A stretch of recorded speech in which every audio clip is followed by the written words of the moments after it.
had to shave my ankles for this because... Okay, I shaved my armpits, legs, and everything. Did you have an everything shower for this podcast? Well, that's my question. I was like, what was going to be on camera? Basically, my voice. We're going to play strip poker. Yeah. So So I'm an introvert. Please don't make me. Oh, okay.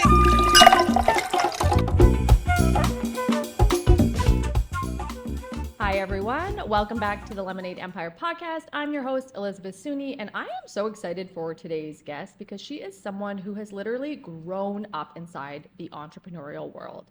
And not only that, she has given countless hours back to this community. She is a pop culture master and definitely my top pick when I am making a trivia team. Please welcome Randi Bokor Caron. Hi.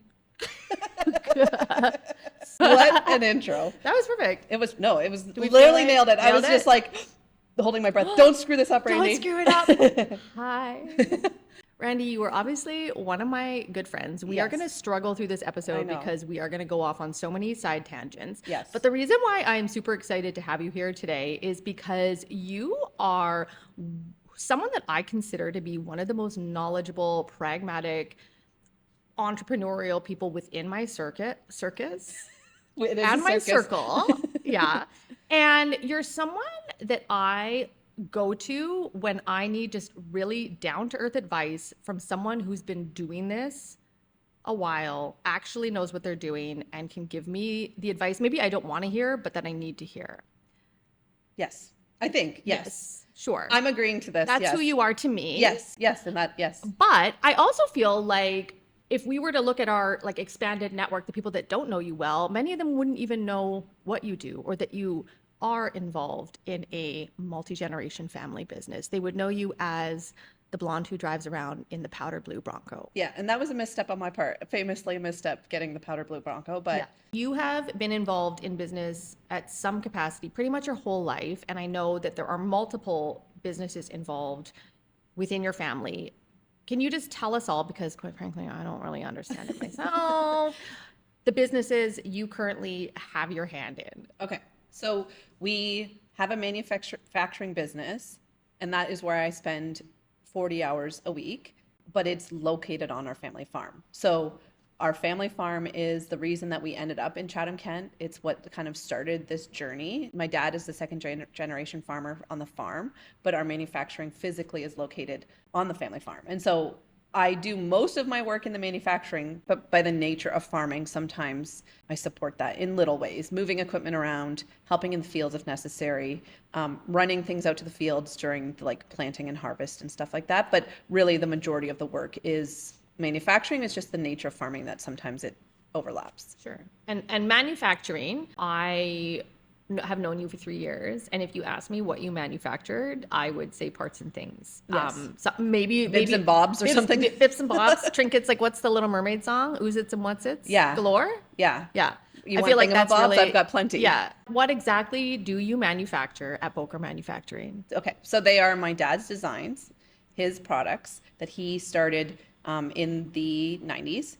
And it is, for all intents and purposes, let's call it a muffler. It is a muffler, and it goes on a blower on trucks that haul food grade products like sand, sugar, salt.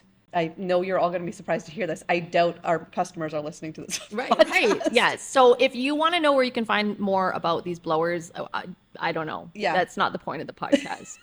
But the point is that you've been brought up in this pretty much your whole life. Yes. So my first question is like, what was it like growing up with parents that were, involved in running, creating, starting multiple businesses? Because it's something that's very foreign to me as like the daughter of a teacher and an architect. Yeah. The exact opposite of that. It is there is the least amount of structure as far as like parenting wise, lots of structure, but as far as day to day, year to year, it is at the mercy of, with farming specifically, the mercy of weather, the mercy of the crops that you're allowed to plant at that time. It was a very work first mentality always. Both my parents are incredibly hardworking. You never catch them slipping. Like on a weekend, yes, there is downtime for sure, but only later in their life. Certainly closer to 60 where they're like, oh, we have time for other things in life. Let's go be social. Let's go be social. Watch a movie. But yeah, go to a Jays game. Yeah. So we, just for context, moved back to Chatham-Kent in 1994. And so I was 10, and we moved on to a farm, our family farm. It was my grandparents' farm before ours. And then we moved back when my parents were ready to take over the farm. And it was culture shock. Obviously, I still grew up like in the prairies, so still farm culture, but moving back actually onto a farm in like southwestern Ontario in a small town when I was used to living in Saskatoon, which was like a larger community, obviously. Metropolitan. A metropolitan by today's standards, by Chatham-Kent standards. Yes. Well, I It's a big remember city. like my brother's birthday was the week after we moved, and I was like, okay, well, we'll go to the mall in Blenheim. Yeah. And my mom's like, there is no mall in No. Blenheim. And I was like, I don't understand the words that Yeah. are coming out of your mouth. Yeah. Like, I was like, no, I'm a mall rat. Like, what do you mean? So, anyways, growing up on the farm is not for the faint of heart, I don't think. I don't think that anyone that's getting into farming is doing it because it feels easy or reliable or dependable. It is famously hard work.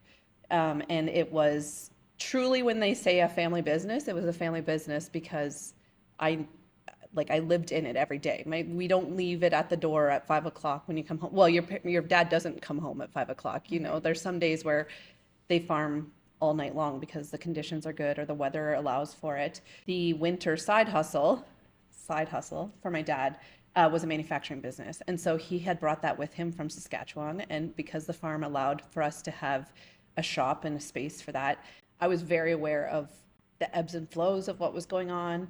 If it was a good year, if it was a bad year, if the weather was cooperating, if it wasn't cooperating, like your family just doesn't leave business at 5 o'clock, like in a traditional sense, I don't think. Right. Certainly work ethic is like the number one thing my parents have instilled in me.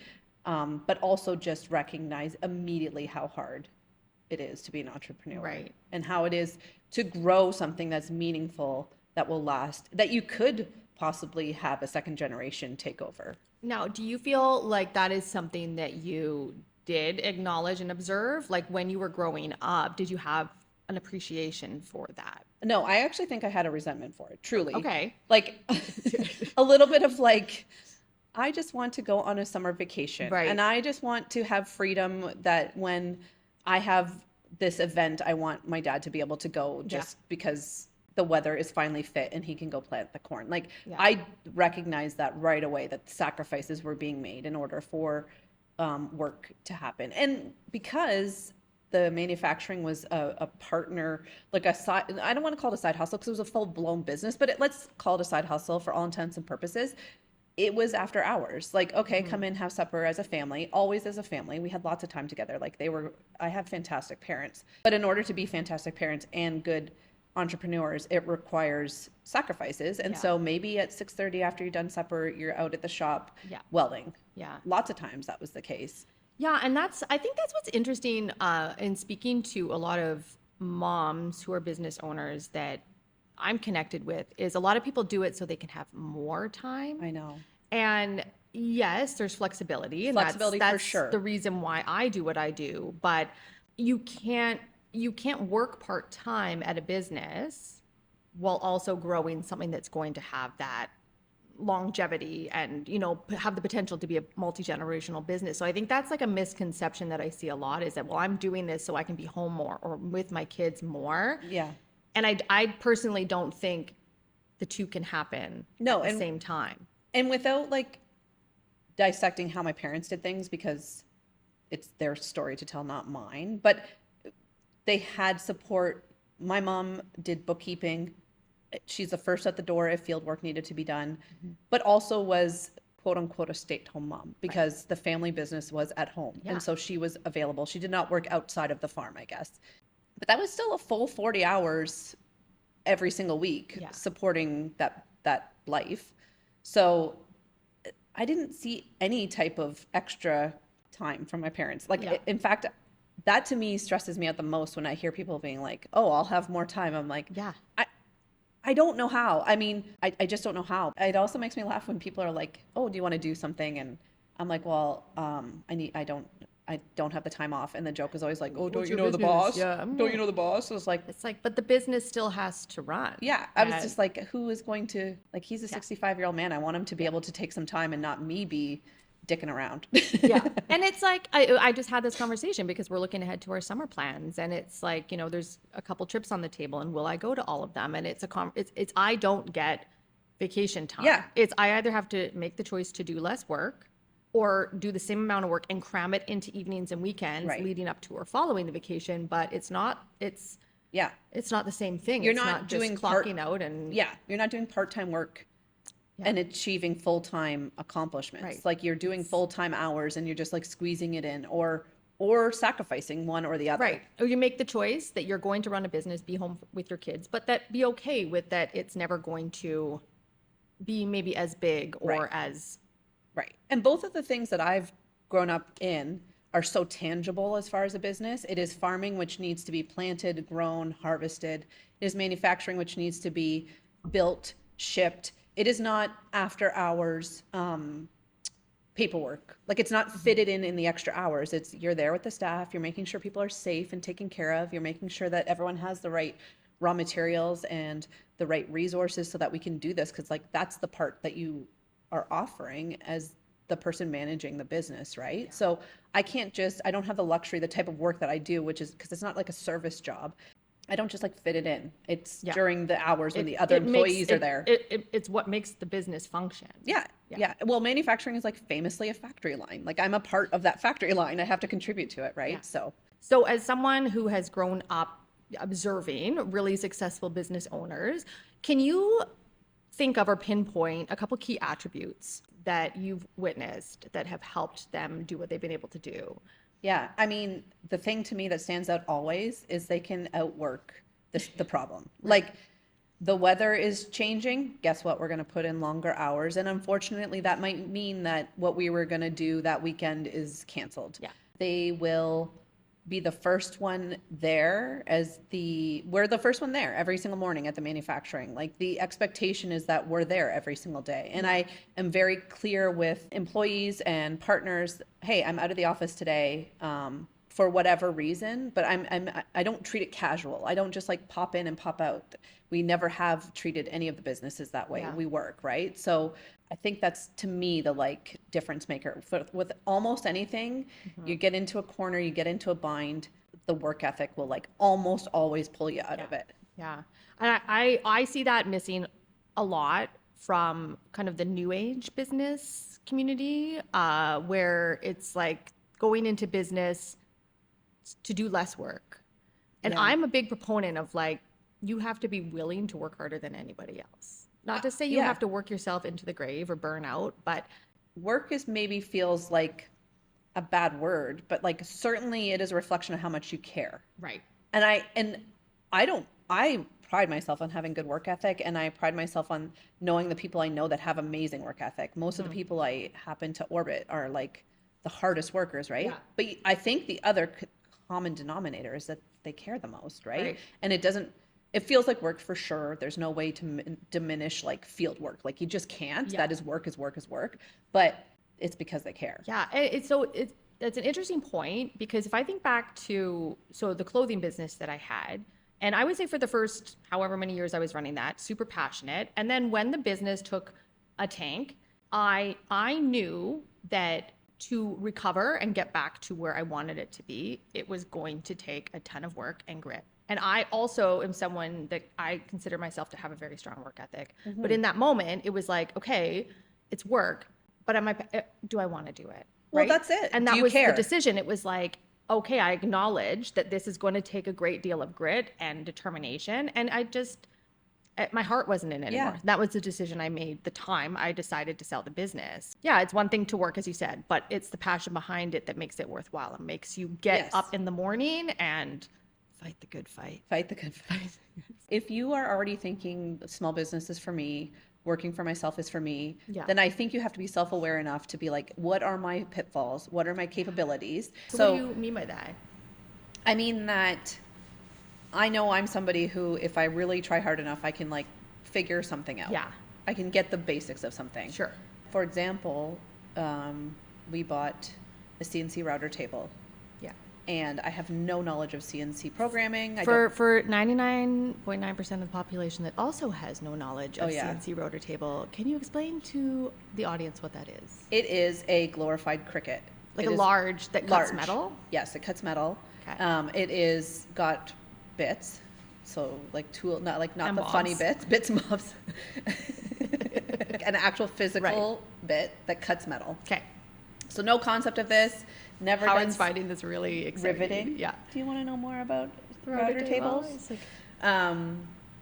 But guess what? I just had to learn how to do it. Yeah. Like I just had to figure out how to program it. To the best of my ability, I'm not going to be a professional programmer, but I run that table every single day. Sure. I can do some custom stuff if I have to. I can figure it out. I just like know that I'm capable of that. I'm very aware that like if I really try hard enough, it's something I can figure out the basics. Yeah, and it's interesting when I think of people starting business, and because for myself, it's like I have a lot of skills when I first started my business that I brought to the table from the years I spent working in corporate. Yeah. And I also know that I'm someone that can just learn things, right? But when you're starting a business, and I've worked with a lot of individuals like this, where maybe the thing you're bringing to the table is the service, right? Maybe you have a skill, and it's a skill that people need or want. But if you don't have any, like if you can't put together like a basic website or navigate social media or know how to set up invoicing, like all of those things, there's so many components to starting even just a very small business. Yes. And if you're not comfortable in those things, you're going to have a very hard time, or you're going to need to outsource all of those things. Yeah. And that is going to make it very hard for you to even Be have profitable. a viable, profitable business. There is absolutely no shame in working for somebody else. To me, it is not superior to be your own boss, to do your own thing. Like that is a contribution to the society, just the same way that a teacher or a nurse. I think you're right, though. We all have this kind of dream that like you really made it when you're running your own business. But if at the end of the day, you don't have all of the components to run that business, is that going to give you a better experience? And if you were just doing a good job, and providing that skill or service within a bigger ecosystem. And big picture, society doesn't need a million people that are entrepreneurs. Like we actually need a lot more people to be doing the other work. Please do the other work. And this is something I love about you, Randi, because you will always be the one to give the hard-hitting practical advice. And I love some of the banter we get into. We've even toyed with having our own secret podcast. Yes. The Devil's Advocate Consulting. Yeah, and honestly, it's just shattering dreams left and right. I think that was the tagline. And I don't need that's actually not it. That's not it, guys. Because I don't actually want to. No, but I do like from a distance. Like I do tend to recognize like, oh boy, this is going the wrong direction really, really fast, and we've lost the plot. We've lost the plot, and I think not enough people offer that devil's advocate perspective of like, I've seen it so often where it's like someone's kind of going in this direction and you're watching it happen and you're like, oh, that's not going to turn out the way you want it to. But then everyone is like, yeah, you're killing it. And it's like, I know. We're weaponizing feminism so hard. We're so hard with feminism. We're like, all businesses are good. Yeah, everything is good. You guys are doing it. Yeah. For you, girl. Worth it. Yeah. Like, boss. I know. And I'm not an expert on any of this. I hate to even just like pretend to be the arbiter of what is success or not. Yeah. I do usually recognize or can identify like 16 months from now, we will not be having this conversation because it will no longer exist. Yeah. And I think that probably comes from, like you said, like you've watched for years businesses being built. You've seen, like you've gone through enough cycles now to know when shit gets bad, it gets bad. Yeah. And it affects everyone. And when it's good, it's good. But like, you know, there are things to be learned. There are hardships, there's sacrifices. It's just a different way of having grown up.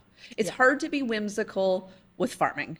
It is very hard to think I can just like fluff my way out of this. Manifest your way out. Yeah, you just can't. You know what you have to do? Yeah. The weeds are not going to pull themselves, unfortunately. Right. I have no doubt that I'm holding myself to being too pragmatic. I have absolutely no doubt. But in our dynamic, I definitely get to be the one who's less of the like dreamer. I think I sit somewhere in the middle, where I think if left to my own devices, I'd go more the like maybe reckless dreamer direction. But then with people like you and my husband, you guys like Katie and I do actually. I would say we have similar similar energy. Yeah. both people like put you guys both on a trivia team and like we're winning. Honestly, Obviously, like no thanks. Why are to we me. even having trivia night? Because Kane and Randy are on the team. Yeah. Okay. We're going to change directions a little bit here. Yes. And we're going to talk about trivia. Okay. I love to talk trivia. Like, well, I think until I look stupid, and then I'm like, I hate trivia. I'm not even good at it. Yeah, whatever. Whose idea was this? Nothing says business podcast like trivia. So recently, we both got sucked into heated rivalry. Mm-hmm. Yeah. Willingly. Yeah. Gladly. Yes. I just had to, everyone was talking about it. I had to watch it. I had to watch like the best show ever, times. like with the most gorgeous men. Yeah. So that's again, like we could probably have a whole podcast talking about that show. Yeah, rewatch. And then, there was a trivia night at Turns and Tails, the local bookstore. And I knew going in, like, I have a terrible memory. Like, even all these questions that I'm asking you are things you've told me at some point, and I've just 100% forgotten. So this is all new to me as well. We're busy, man. Yeah, I'm just, old. And so we had this heated rivalry trivia. And what I'm good at is picking the people, assembling the team. Yes. And I think I made the document of like, I don't know, 70 questions. And then I'm like, that's my contribution, right? And it was interesting because we had all these people that came together over the love of gay hockey. Yes. And so we're in this trivia and we all answered some questions and had our moments. And then there was the final. We were in the lead, maybe, or like in the top 3. Yes, on the cusp. And it was do or die. Yes. In this last question, which was all music related, 100%. As soon as I heard that, I'm like, I have nothing to offer this. Yes. And it was like match the song with the scene. Yes. And so right away, me and Aaron, one of the other like friends contestants, we're just chit-chatting about dumbass shit because neither of us have anything to offer. You guys are distracting me immediately. And you are just like, silence. And you were just like channeling. Yeah, you were in a flow state of like this song. He would play the song. You're like, oh, this was when they were just and we won. And it was something to behold. I love a good soundtrack. So like that was like the perfect storm of the stars aligned. Heavy Canadian indie music. Yes. Perfect. Check. Okay. Content that we had just consumed and obsessed over. Check. And then also like a trivia aspect to it. Like that's my perfect storm. Yeah. So we're not gonna do trivia because why would I subject yourself to that? Yeah. No, I'm saying it's so cocky. I don't know. Yeah, you're like, why would you want to look like such a loser? Oh, you want to lose on your own podcast? Okay, well, I'm gonna change what I write on my whiteboard now because of that comment. Cheating's back on the table. Yeah. So here's what we're gonna do. Okay. In front of us we have some whiteboards. Yes. Okay. The first round is gonna be pop culture. Okay. So pick up your whiteboard. Yes. I'm ready. Okay, you're gonna write it, and then we're gonna like exchange it, and then you're not gonna look at it. You're just gonna hold it up like this. Yes, and then you're gonna try to guess. We're each gonna. We're gonna go round. We're gonna. Yeah. Okay. I think we got it.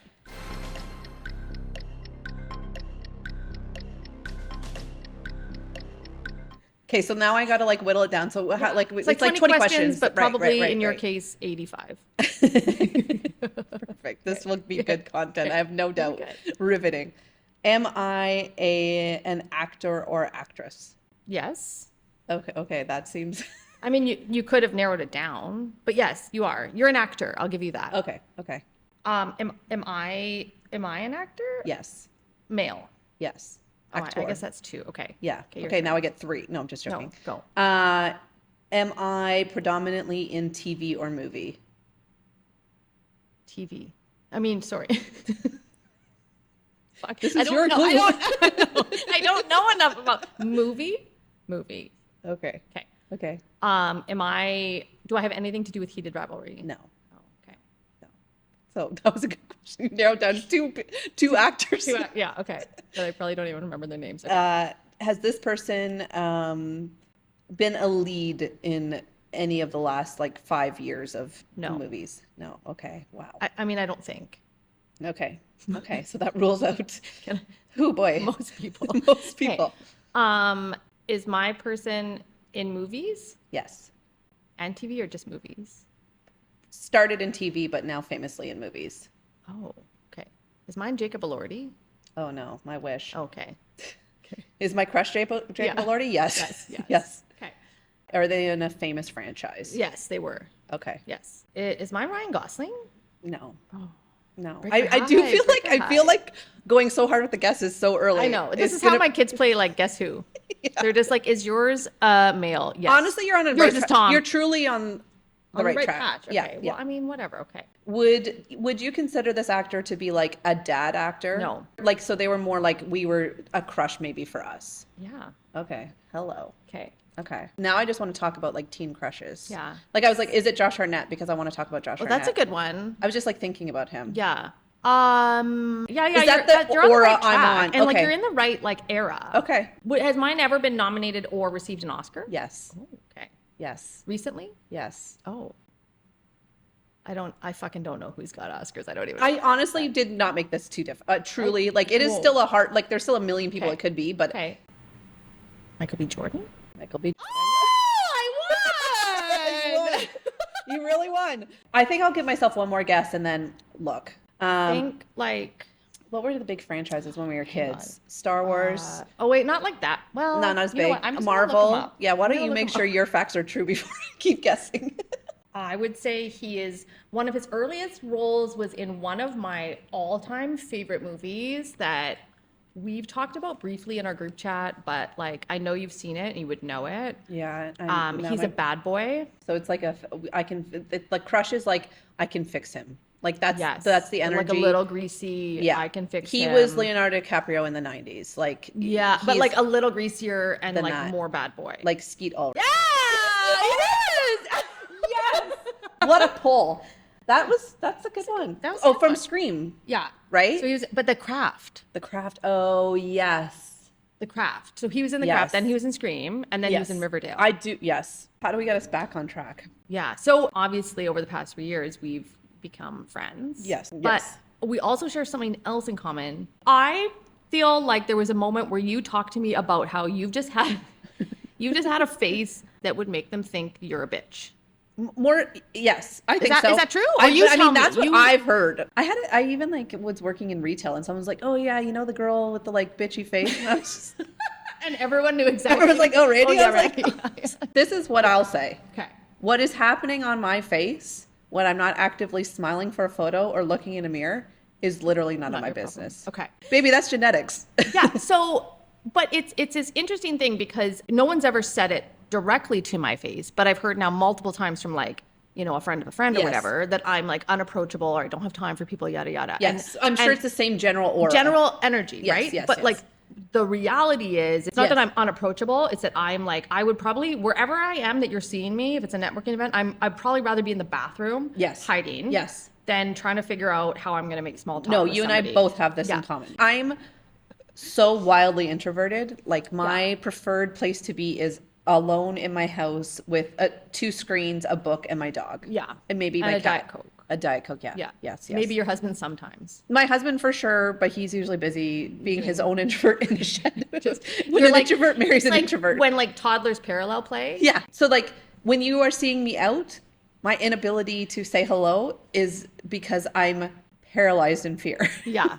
I am so bad at initiating a conversation. That is probably why, probably why I've had to work so hard to like put myself out there in community stuff. You've also, I know, been an instrumental board member within the community. Yes. You've even been chair of the board. Yes. At the Hospice Foundation. Yeah, for like the last decade. I've Almost. been with the Hospice Foundation for 8 years. This Okay. June is the end. I'm termed out as of June. Okay. Yeah. So started, I actually was doing third-party fundraising for the Hospice Foundation. A friend and I were doing a fundraiser for escape room, we built an escape room, and then the funds went to the Hospice Foundation, and it was just our charity of choice in Chatham-Kent. I know this story, but I'm also like, what? Yeah. Where was this escape? It was out of someone's business. Like one of my friends had a business in Blenheim and they had extra rooms. And I was like, oh, I could build an escape room and make some money Why for not? charity. Right. And the first year we made like $6,500 or $7,000 or something for hospice. I can't remember exactly. It was enough. Okay. And then someone in the community that's friends with my dad sort of shoulder tapped me and was like, hey, if you like Making escape rooms. if you like puzzles. Yeah, is this a skill? We've No, really been it's just looking for someone. if you are interested in helping fundraising for hospice, you should consider joining the board. Okay. Never occurred to me before. Yeah. Didn't even have any experience with that whatsoever. But someone had felt like it would be a good fit, and it felt like flattering and kind that someone took the time to sort of pitch the idea to Yeah. me. For the first 2 years, and I have no doubt that if anyone from hospice is listening, they were like, Randy was green. Like I was, Yeah. had no concept of what was expected of me. They were incredibly, incredibly patient. They were just, it's a fantastic organization. And so that was the first couple of years was as a director. And then I think it was in my third year, the person who was going to be the vice chair was not in a position to do it any longer. And I was sort of the person that like had been there with a couple years experience and it made sense. And I think I had expressed interest in doing some leadership there. And then Sure. I took over the vice chair role and then became the chair. So you went from not really knowing much about boards, not really having any interest in them, to being the chair and being part of a board for 8 Yes. years. What are some of the biggest things you've taken away from that experience? Oh, I would say I've met the most amazing people. I would think that if you're in a position to give your time or energy or resources to a local organization like that, it is the best thing you can do for yourself. Yeah.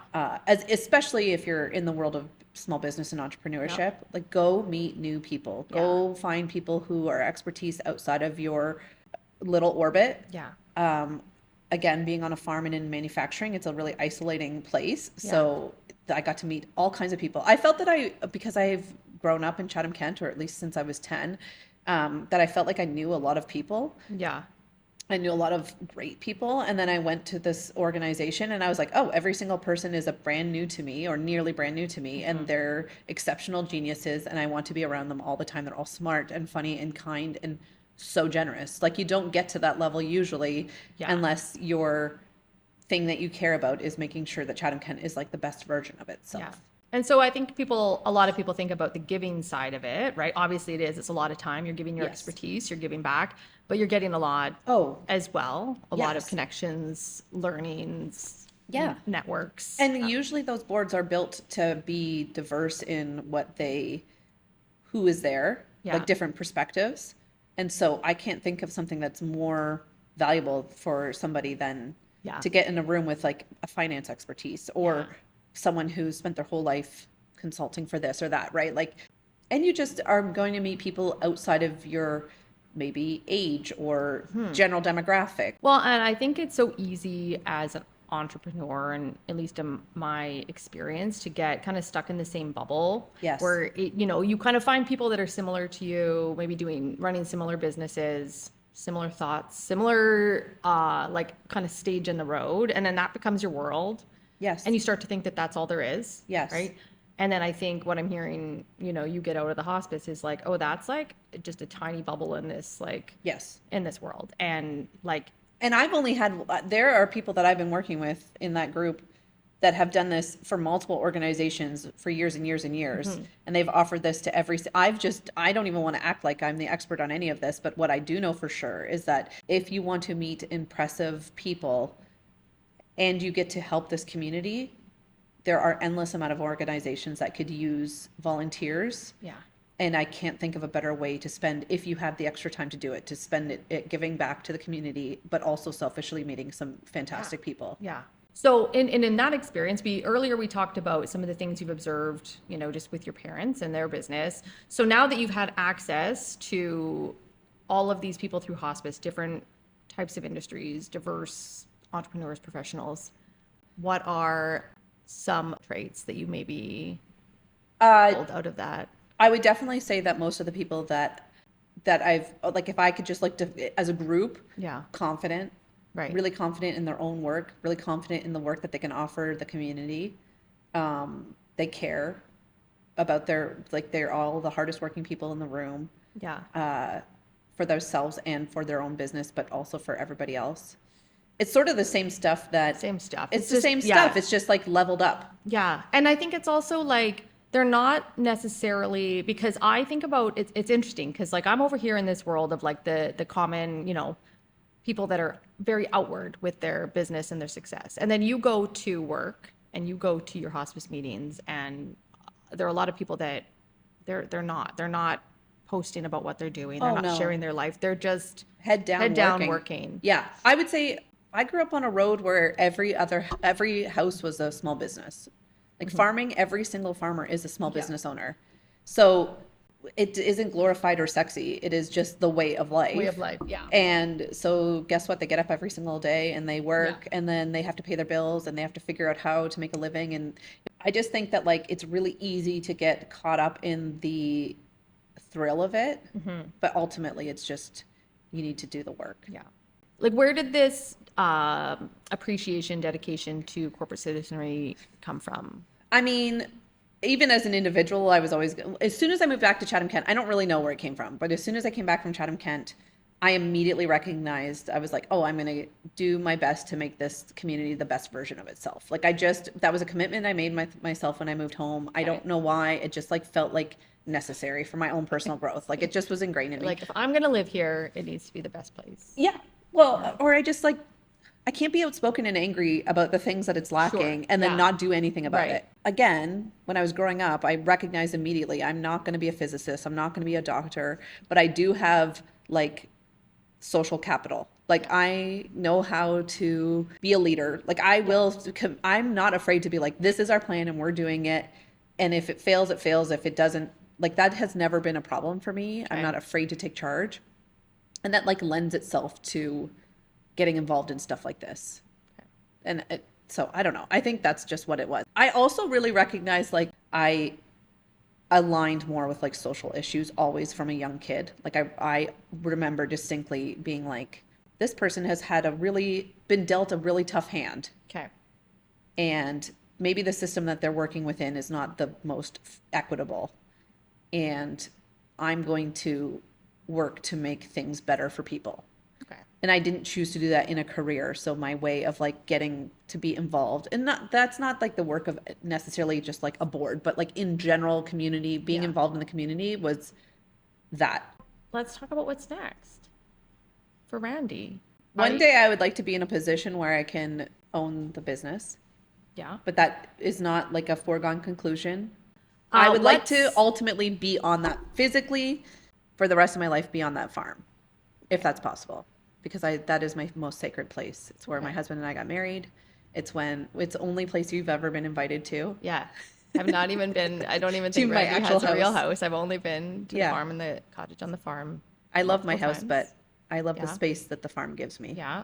It's a special place. It's my favorite place. It's a great place. Yeah. So, okay. And then what next? So your term at hospice? Yes, that'll be done in June. I'm going to have to apply to be on a different board, and hopefully somebody else out there is like interested in what I have to offer. Hopefully I haven't been totally screwed it up by being. Oh yeah. I hope just don't put your photo on your resume. Yeah. Yeah. They're like, oh, her face. Her face. It doesn't look nice. Oh boy. Yeah, something like that. But I love that. I love that you're just like, it's not like, wow, I just did 8 years. Maybe I'll take a break. But you're like, no, what's next? Oh, what no, more? no. What more can I do? There's so many great organizations. I got so lucky. I'm grateful every day that they were like, oh, this person with zero experience, we're going to take a risk on her, because it has made me feel really good. And I feel like if nothing else, I can spread the good word about getting involved in a great organization like that. I have no doubt there's so much I should be learning about. I just haven't got to them yet. So feel like we are at a point now where Howard has reached a deep REM sleep. Yes, we've done our job. Low. Yes, we've bored him to death. Yes. We are almost out of Diet Cokes. Yes. You have shared some really, really important perspective with us, probably hopefully inspired some listeners or watchers to get more involved in their community. Yes. And have dropped some truth bombs on what it actually means to run a business. What more can you do with your day, really? No, listen, what I will say to wrap up my side of it is thank you for getting involved in your community, because if you hadn't, we wouldn't be friends. Maybe not. I don't know. I guess I can't predict the future, but certainly we would not have this level of comfort. And thank you for asking me to do this. It feels like the most glaring imposter syndrome I've ever had talking about this stuff, but I'm happy to have a conversation with you and play pop culture trivia games. Yeah. I will just end this by saying that I'm looking forward to the Jays having a really good season this year. Go Jays. Go Jays, go. And cut. Scene? Well, we need the... And cut.